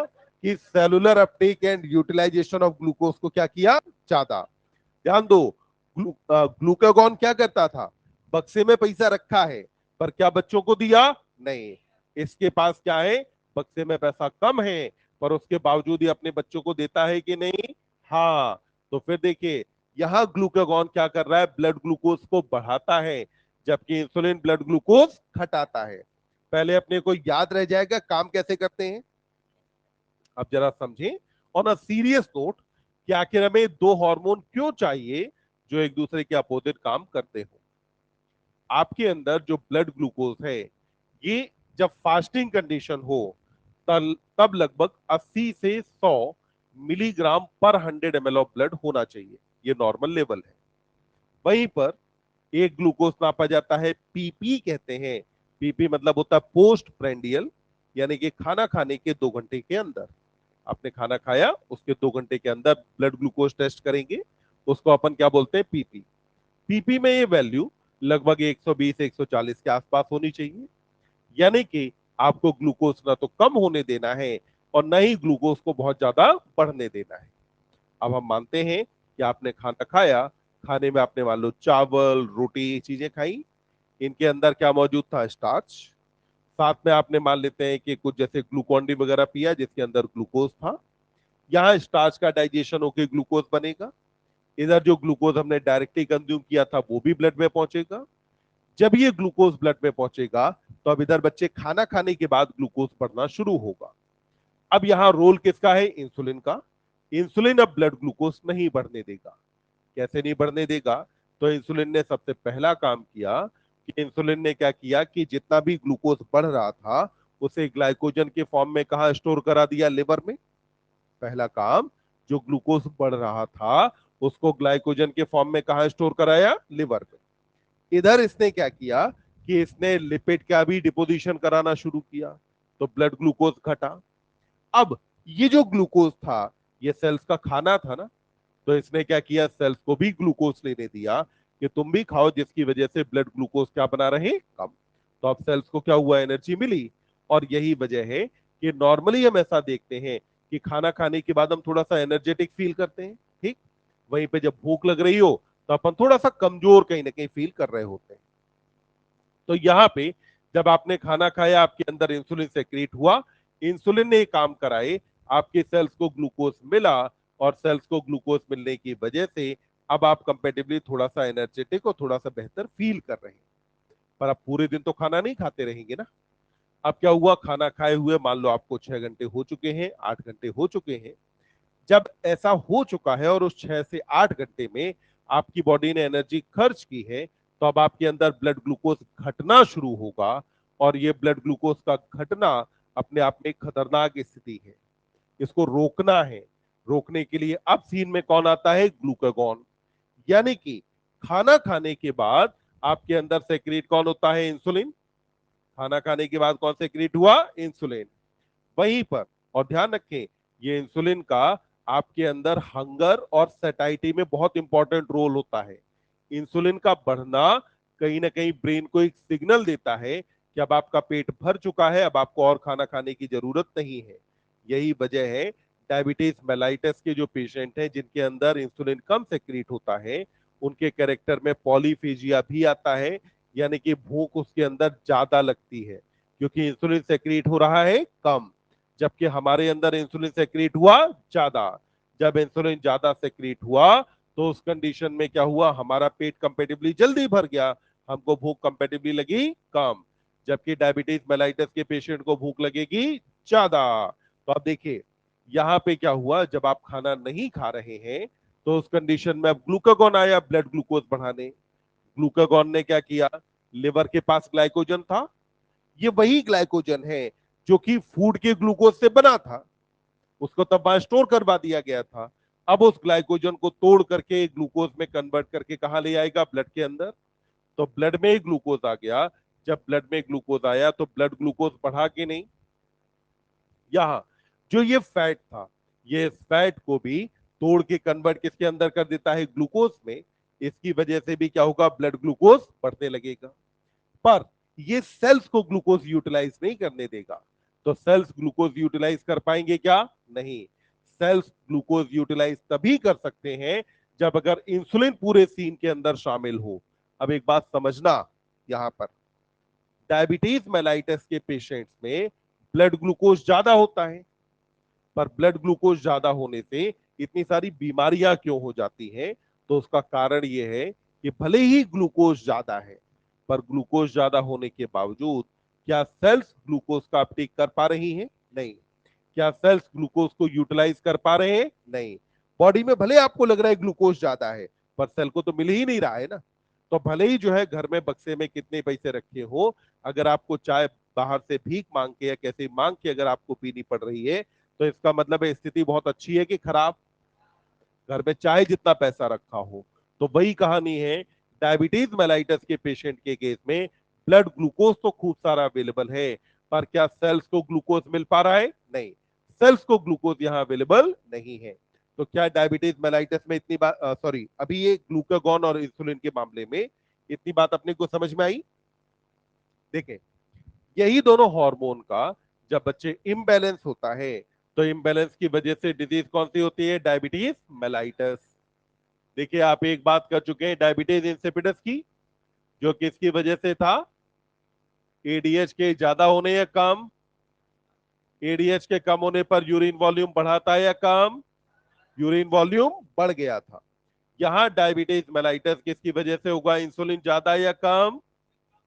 तो इंसुलिन क्या हो जाएगा? कम। समझिएगा, इंसुलिन अगर कम हुआ तो ब्लड ग्लूकोज बढ़ेगा या घटेगा? तो ब्लड ग्लूकोज क्या हो जाएगा? ज्यादा। और ब्लड ग्लूकोज के बढ़ने को हाइपोग्लाइसीमिया कहें कि हाइपर? क्या कहा जाएगा? Hyperglycaemia. तो ब्लड ग्लूकोज बढ़ने को अपन क्या नाम देते हैं? हाइपर ग्लाइसीमिया कहा जाता है। यानी कि ब्लड ग्लूकोज यहां पे क्या हो गया? ज्यादा। तो आपने कहा कि ब्लड ग्लूकोज यहां पर बढ़ जाता है, इस कंडीशन को अपन क्या बोलते हैं? हाइपर ग्लाइसीमिया कहते हैं। ब्लड ग्लूकोज बढ़ रहा है, ब्लड ग्लूकोज बढ़ने के साथ में यहां पर क्या होगा? जो कीटोन बॉडीज हैं, ये कीटोन बॉडीज का भी फॉर्मेशन होगा। और ये जो कीटोन बॉडीज हैं, ये बेनिफिशियल है या हार्मफुल? तो आपने कहा कि हार्मफुल कीटोन बॉडीज बनेगी यहां पर। तो हार्मफुल कीटोन बॉडीज का फॉर्मेशन होता है। ये दोनों चीजें बन रही हैं। अब इसे एक्सक्रीशन से कोरिलेट करें। आपने कहा था कि यहां पर एक तो कैरेक्टर आ जाता है ग्लाइकोसूरिया। ग्लाइकोसूरिया का मतलब था यूरिन के अंदर किसकी प्रेजेंस? ग्लूकोज की। और फिर आपने कहा था कीटोन्यूरिया, जब यूरिन के अंदर क्या मौजूद हो? कीटोन बॉडीज अगर प्रेजेंट हो, तो कंडीशन को क्या कहा जाएगा? कीटोन्यूरिया। तो कितनी कंडीशन हुई? दो। पहला हुआ ग्लाइकोसूरिया और दूसरा कीटोन्यूरिया। तो यहां पर पेशेंट के अंदर होता है ग्लाइकोसूरिया और कीटोन्यूरिया। किसके पेशेंट में बेटा? डायबिटीज मेलाइटस के पेशेंट में आपको देखने को मिलता है। अब एक बार लिखेंगे नहीं, बस एक बार सुन लेंगे। देखो, डायबिटीज मेलाइटस दो टाइप की होती है। एक कही जाती है टाइप 1, और दूसरे को हम बोलते हैं टाइप 2। तो डायबिटीज मेलाइटस के बेटा कितने टाइप? दो, टाइप 1 और टाइप 2। टाइप 1 जो है उसे कहा जाता है इंसुलिन डिपेंडेंट। क्या बोलते हैं? इंसुलिन डिपेंडेंट डायबिटीज मेलाइटस कहते हैं। ये होता है जब अगर इंसुलिन का सेक्रीशन कम हो जाए, तो इंसुलिन सेक्रीशन घटने पर कौन होगा? टाइप 1। टाइप 1 डायबिटीज मेलाइटस या इंसुलिन डिपेंडेंट डायबिटीज मेलाइटस होता है। ये तब होगा जब किसी ऑटो इम्यून कंडीशन की वजह से पैनक्रियाज की बीटा सेल अगर डिस्ट्रॉय हो जाए, तो इंसुलिन का सेक्रीशन कम हुआ, तो इसको आपने क्या कहा? टाइप 1। वहीं पर दूसरा होता है टाइप 2। टाइप 2 को कहा जाता है एनआईडीडीएम। टाइप 2 का नाम क्या है? एनआईडीडीएम। एनआईडीडीएम का मतलब है non insulin dependent diabetes mellitus. क्या कहा? Non insulin dependent diabetes mellitus. इसमें बच्चे इंसुलिन का सेक्रीशन तो नॉर्मल होता है, पर इंसुलिन के रिसेप्टर्स का नंबर कम हो जाता है। और ये मेनली लाइफ स्टाइल डिसऑर्डर है। यानी कि अगर हमारी लाइफ स्टाइल बहुत ज्यादा लेथार्जिक हो, तो उस कंडीशन में ये टाइप 2 डायबिटीज मेलाइटस होता है। इसमें इंसुलिन का सेक्रीशन कम हुआ क्या? नहीं। इंसुलिन के लिए बॉडी की जो सेंसिटिविटी थी, इंसुलिन के लिए बॉडी का जो रेस्पॉन्स था, वो कंपेटिवली क्या हो गया, कम। तो इस कंडीशन को आपने क्या कहा, NIDDM कहा, non insulin dependent diabetes mellitus कहा। हमें अपने आसपास जो डायबिटीज के पेशेंट दिखते हैं, ज्यादातर पेशेंट्स के केस में जो डिजीज है वो कौन सी है, टाइप 2 है। चाहे टाइप 1 हो चाहे टाइप 2 हो, दोनों ही कंडीशंस का ट्रीटमेंट अपन किसके थ्रू करते हैं, इंसुलिन थेरेपी। तो यहां पर डायबिटीज का जो ट्रीटमेंट है वो करने के लिए अपन यूज क्या करेंगे, इंसुलिन थेरेपी। बोले इंसुलिन का जो इंजेक्शन है, इंसुलिन इंजेक्शन फॉर्म में देते हैं या ओरली, इंजेक्शन फॉर्म में दिया क्योंकि इंसुलिन कार्बोहाइड्रेट है कि प्रोटीन, और अगर आपने ओरली दिया तो फिर ये स्टमक में जाकर के क्या हो जाएगा, डाइजेस्ट हो जाएगा। तो अपन ने कहा ट्रीटमेंट के लिए यूज क्या करेंगे, इंसुलिन थेरेपी यूज करते हैं। तो हमने कहा कि टाइप 1 और टाइप 2 दो तरीके के डायबिटीज मेलाइटस होते हैं। पहली कंडीशन अपन फिर वापस से सुने, डायबिटीज के टाइप कितने हैं, दो, डायबिटीज मेलाइटस और डायबिटीज इंसिपिडस। इंसिपिडस है एडीएच में कमी होने से, मेलाइटस है इंसुलिन में कमी होने से। डायबिटीज मेलाइटस जो कि इंसुलिन में कमी होने की वजह से होता है, ये दो टाइप का है, टाइप 1 और टाइप 2। टाइप 1 के केस में आपने कहा कि ये आईडीटीएम है, यानी कि यहां इंसुलिन का सेक्रेशन कम होता है। टाइप 2 एनआईडीडीएम है, यहां पर इंसुलिन का सेक्रेशन तो नॉर्मल है पर इंसुलिन के रिसेप्टर्स का नंबर कम हो जाता है।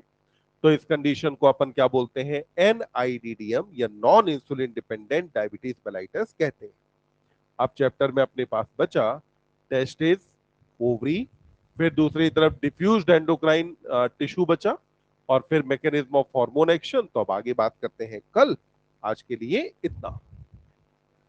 ओके।